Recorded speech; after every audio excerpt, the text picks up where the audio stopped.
to realize and to see where this line is.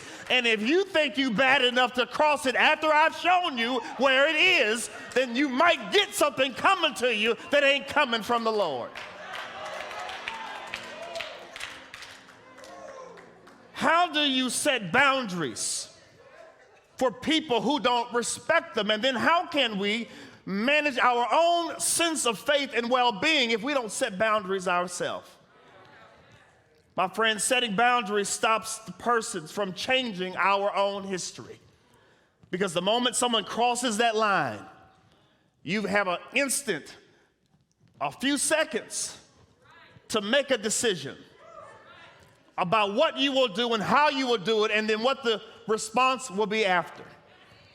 And that's the moment that the devil wants to manipulate us the most. He wants to manipulate us in that moment when he knows that our emotions are heightened, when our mind is distracted, when we are seeing with our eyes and not with our faith. It's in that moment that the devil comes and he whispers in your ear that if they got enough nerve to cross that line, then you got enough nerve to slap them back. Then the text says, difficult people react without reflecting. That's how you know you're dealing with difficult people, because they react without reflecting. They don't think the best. They don't try to imagine what could be the situation. They don't in any way try to make it better than it is. They just react to what they see. Individuals who don't respect boundaries usually do something they normally don't do.